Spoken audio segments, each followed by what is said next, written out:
Hello hi എല്ലാവർക്കും നമസ്കാരം. അങ്ങനെ ഇന്ന് നമ്മൾ വർഷങ്ങൾക്ക് ശേഷം എന്ന സിനിമയാണ് രണ്ടാമത് കണ്ടത്. സിനിമയെ കുറിച്ച് പറയുകയാണെന്നുണ്ടെങ്കിൽ ഓൾറെഡി കുറെ റിവ്യൂസ് ഒക്കെ വന്നിട്ടുണ്ട്. സോ പല ആൾക്കാരും കണ്ടിട്ടുണ്ടാവും. എനിവേ കണ്ടിട്ടില്ലാത്തവർക്ക് കണ്ടു നോക്കാം. താല്പര്യമുള്ളവർക്ക് കാണാം, ഇല്ലാത്തവർക്ക് സ്കിപ്പ് ചെയ്ത് പോവാം. വിനീത് ശ്രീനിവാസൻ എന്ന സംവിധായകൻ തന്നെയാണ് ഫസ്റ്റ് ഓഫ് ഓൾ ഈ ഒരു സിനിമയുടെ പ്രധാന ഘടകമായിട്ട് എനിക്ക് തോന്നിയ ഒരു കാര്യം. അദ്ദേഹത്തിന്റെ ഒരു സിനിമ എന്ന് പറയുമ്പോൾ അതിനകത്ത് ഒരു പ്രേക്ഷകന് പ്രതീക്ഷയ്ക്ക് വകയുള്ള ഒരുപാട് കാര്യങ്ങളുണ്ടാവും. സോ ഇതുവരെയും നിരാശപ്പെടുത്താത്ത തരത്തിൽ പ്രേക്ഷകന് കൊടുക്കാവുന്നതിന്റെ നല്ല എലമെന്റ്സ് എല്ലാം അദ്ദേഹം നന്നായിട്ട് തന്നെ വർക്കൗട്ട് ചെയ്തിട്ടായിരിക്കും ഓരോ സിനിമയുടെ ഔട്ട്പുട്ടുകളിലും അദ്ദേഹം പ്രേക്ഷകന്റെ മുന്നിലേക്ക് എത്തിക്കുന്നത്. എനിവേ സിനിമയിലേക്ക് വരുമ്പോൾ ഈ സിനിമയുടെ കഥാപശ്ചാത്തലം ടീസറിലും ട്രെയിലറിലും ഒക്കെ നമ്മൾ കണ്ട് മനസ്സിലാക്കിയ ഒരു കാര്യം തന്നെയാണ്. രണ്ടുപേര് സിനിമ ആഗ്രഹിക്കുന്നു, സിനിമയിലൂടെ കണക്ട് ആവുന്നു, അല്ലെങ്കിൽ സിനിമ എന്ന് പറയുന്ന ഒരു മാധ്യമത്തിലൂടെ അവരുടെ കലാപരമായിട്ടുള്ള കഴിവുകളിലൂടെ അവർ പരസ്പരം കണക്ട് ആവുന്നു, നല്ല സൗഹൃദത്തിലെത്തുന്നു. അവർ സിനിമയ്ക്കായി യാത്ര തിരിക്കുന്നു.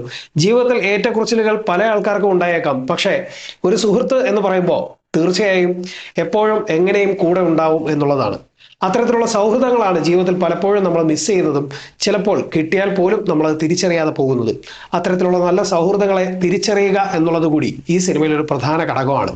സിനിമയിലേക്ക് വരികയാണെന്നുണ്ടെങ്കിൽ ഇതിൽ ഫസ്റ്റ് ഓഫ് ഓൾ പറയേണ്ടത് ഇതിന്റെ തിരക്കഥയെക്കുറിച്ചാണ്. കാരണം മനോഹരമായിട്ട് ഒരു ചെറിയ കഥാപശ്ചാത്തലം, എന്നാൽ അതിനെ വളരെ വിശാലമായിട്ട് എഴുതുമ്പോൾ വളരെ ക്ലാരിറ്റി നൽകുന്ന ഒരു എഴുത്ത്. ആ ക്ലാരിറ്റി നൽകുന്ന എഴുത്തിനെ വളരെ ക്വാളിറ്റിയോടുകൂടി തന്നെ പ്രസന്റ് ചെയ്യുക എന്നുള്ളതാണ് ഒരു സംവിധായകന്റെ യഥാർത്ഥ കഴിവ്. സോ ആ കാര്യത്തിൽ വിനീത് ശ്രീനിവാസൻ എന്ന് പറയുന്ന സംവിധായകൻ അടിപൊളിയായിട്ട് വർക്കൗട്ട് ചെയ്തിട്ടുണ്ട്. അത് നന്നായിട്ടൊരു ഔട്ട്പുട്ടായിട്ട് പ്രേക്ഷകരുടെ മുന്നിലേക്ക് എത്തിക്കാൻ അദ്ദേഹത്തിന് സാധിച്ചിട്ടുണ്ട്. ഇനി ഇത്രയും മനോഹരമായിട്ടുള്ള ഒരു തിരക്കഥ എഴുതുമ്പോൾ അതിലെ പെർഫോമൻസുകളാണ് അടുത്ത പ്രധാന ഘടകമായിട്ട് നമുക്ക് തോന്നുന്നത്. സോ പെർഫോമൻസുകളിലേക്ക് വരികയാണെന്നുണ്ടെങ്കിൽ ഫസ്റ്റ് ഓഫ് ഓൾ ഞെട്ടിച്ചത് ധ്യാൻ തന്നെയാണ്. കാരണം ഇദ്ദേഹത്തിന്റെയും അല്ലെങ്കിൽ കോ ആക്ടേഴ്സിന്റെ എല്ലാവരുടെയും കഥാപാത്രങ്ങൾക്ക് പല തരത്തിലുള്ള കാലഘട്ടങ്ങളിലൂടെ കടന്നു പോകേണ്ടതായിട്ടുണ്ട്. സോ ആ കാലഘട്ടങ്ങളിലൂടെ എല്ലാം കടന്നു പോകുമ്പോൾ പല തരത്തിലുള്ള മെച്യൂരിറ്റീസ് ഈ കഥാപാത്രങ്ങൾക്കെല്ലാം നൽകണം. ആ കാര്യത്തിൽ ധ്യാൻ അടിപൊളിയായിട്ട് തന്നെ ചെയ്തിട്ടുണ്ട്. ആ കാര്യത്തിൽ ഒരു സംശയവും വേണ്ട. പുള്ളിക്കാരൻ ചെയ്യുന്ന മറ്റ് സിനിമകളൊന്നും നോക്കണ്ട, ഇതുപോലുള്ള ചില സിനിമകളിൽ വന്ന് അദ്ദേഹം നന്നായിട്ട് പെർഫോം ചെയ്യുന്നുണ്ട്. തന്നെക്കാൾ കൂടിയ പ്രായത്തിലുള്ള കഥാപാത്രങ്ങൾ ചെയ്യുമ്പോഴത്തേക്ക് ചിലയിടങ്ങളിൽ ഏച്ചുകെട്ടലുകൾ നമുക്ക് പലയിടങ്ങളിലും ഫീൽ ചെയ്തിട്ടുണ്ടെങ്കിൽ പോലും ധ്യാൻ ഇവിടെ ചെയ്യുമ്പോഴത്തേക്ക് പുള്ളിക്കാരൻ അതിനെ കറക്റ്റ് മീറ്റർ പിടിച്ച് ചെയ്തിട്ടുണ്ട്. അതാണ് അദ്ദേഹത്തിന്റെ ഒരു ക്വാളിറ്റി ആയിട്ട് എനിക്ക് തോന്നിയ കാര്യം. ഒട്ടും ബോറാക്കാതെ വളരെ ക്ലാരിറ്റി നൽകുന്ന ഒരു കഥാപാത്രം, ആ കഥാപാത്രത്തിന് വളരെ നന്നായിട്ട് ജീവൻ കൊടുത്തിട്ടുണ്ട്. ഇനി പ്രണവിലേക്ക് വരുമ്പോൾ ഡിറ്റോ മോഹൻലാലാണ് കേട്ടോ, ഒരു സംശയമില്ല. ഡിറ്റോ ലാലേട്ടന്റെ അതേ കുറെ സംഭവങ്ങൾ ചെയ്തിട്ടുണ്ട്. പക്ഷെ ചിലയിടങ്ങളിൽ ലാലേട്ടന്റെ മാനർസങ്ങൾ അദ്ദേഹത്തിന് സ്വാഭാവികമായിട്ടും വരും. പക്ഷെ അതൊന്നും ലാലേട്ടൻ എന്ന് പറയുന്ന ഒരു സംഭവത്തിലൂടെ നമ്മൾ നോക്കുകയാണെന്നുണ്ടെങ്കിൽ അല്ലെങ്കിൽ കമ്പാരിസൺ ചെയ്ത് നോക്കുന്ന കുറെ ആൾക്കാരെ ഞാൻ കണ്ടു. അപ്പോൾ ആ കമ്പാരിറ്റീവ്ലി നമ്മൾ നോക്കേണ്ട കാര്യമില്ല. ഇദ്ദേഹം എന്ത് ചെയ്യുന്നു ആ ഭാഗം നമ്മൾ നോക്കുക. അത് അദ്ദേഹം വളരെ വൃത്തിയായിട്ട് തന്നെ ചെയ്തിട്ടുണ്ട്. അദ്ദേഹം ഈ പറയുന്ന കണക്ക് ഏജസ് ചേഞ്ച് ആവുന്നതിനനുസരിച്ച് അദ്ദേഹത്തിൻ്റെതായിട്ടുള്ള ക്യാരക്ടറിന് വരുന്ന മെച്യൂരിറ്റിയും കാര്യങ്ങളൊക്കെ വളരെ നന്നായിട്ട് തന്നെ അദ്ദേഹം കൈകാര്യം ചെയ്തിട്ടുണ്ട്. ഇനി അടുത്തായിട്ട് പറയേണ്ടത് കല്യാണിയുടെ കഥാപാത്രത്തിനെയും വളരെ നൈസായിട്ട് തന്നെ പെർഫോം ചെയ്തിട്ടുണ്ട്. കൂടുതലൊന്നും ചെയ്യാനില്ല, ഉള്ള പോർഷൻസ് വന്നു ചെയ്തു പോയി എന്നുള്ളതിനപ്പുറത്തേക്ക് പ്രധാനമായിട്ടൊന്നും എടുത്ത് പറയാനില്ല. ബട്ട് എടുത്തു പറയേണ്ട പ്രധാനപ്പെട്ട ഒരു സംഭവം എന്ന് പറഞ്ഞു കഴിഞ്ഞാൽ മിസ്റ്റർ നിവിൻ പോളി ഒരു രക്ഷയില്ല. അത് എനിക്ക് തോന്നുന്നു ഇവർക്കിടയിലുള്ള ഒരു കെമിസ്ട്രി ഭയങ്കര കിടിലമാണ്. എസ്പെഷ്യലി വിനീത് ശ്രീനിവാസൻ നിവിൻ പോളി കൂട്ടുകെട്ട് എന്ന് പറയുമ്പോൾ അതിനകത്ത് കിട്ടുന്ന ഒരു പോസിറ്റീവ് വൈബ് വേറെ ലെവലാണ്.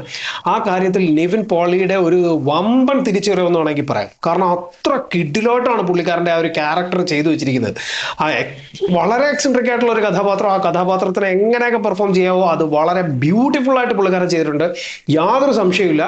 പുള്ളിക്കാരൻ അതിനെ അഴിഞ്ഞാടി ചെയ്തിട്ടുണ്ട് എന്ന് വേണം പറയാൻ. അത്ര അടിപൊളിയായിട്ടാണ് ചെയ്തിരിക്കുന്നത്. കാരണം ആ സ്ക്രീനിൽ വരുമ്പോഴത്തേക്ക് കിട്ടുന്ന ഒരു പോസിറ്റിവിറ്റി ഉണ്ടല്ലോ, ആ പോസിറ്റിവിറ്റി കൊണ്ട് പുള്ളിക്കാരന്റെ എനർജി ലെവല് ഓരോ ഓഡിയൻസിന്റെ അടുത്തേക്കും കൊണ്ടുവരും. കൗണ്ടേഴ്സ് അടിക്കുന്ന കാര്യത്തിലും ആയിട്ട് തന്നെയാണ് പുള്ളിക്കാരൻ ചെയ്തിരിക്കുന്നത്. ഇതൊന്നും നമ്മളെ എടുത്തു പറയേണ്ട കാര്യമില്ല. ബട്ട് കുറെ കാലങ്ങൾക്ക് ശേഷം അദ്ദേഹത്തിൻ്റെതായിട്ടുള്ള ഒരു എനർജറ്റിക് ക്യാരക്ടറിനെ കണ്ടപ്പോഴത്തേക്ക് നമുക്കിത് പറയാതിരിക്കാനും പറ്റില്ല. ഇനി അങ്ങോട്ട് നോക്കുമ്പോഴത്തേക്ക് ഇതിൽ ചെറുതും വലുതുമായിട്ടുള്ള ഒരുപാട് കഥാപാത്രങ്ങൾ വരുന്നുണ്ട്. സർപ്രൈസ് ആയിട്ടുള്ള ചെറിയ കഥാപാത്രങ്ങൾ വരുന്നുണ്ട്. ചില നാറികൾ അതൊക്കെ മൊബൈലിൽ ഷൂട്ട് ചെയ്തിട്ട് എടുത്ത് സ്റ്റാറ്റസ് ഇടുന്നതും കണ്ടു. തിര വിളിക്കാൻ വയ്യാത്തത് കൊണ്ടും ഉടക്കുണ്ടാക്കാൻ പറ്റാത്തത് കൊണ്ടും അതിന്റെ കീഴിലോട്ട് പോയില്ല.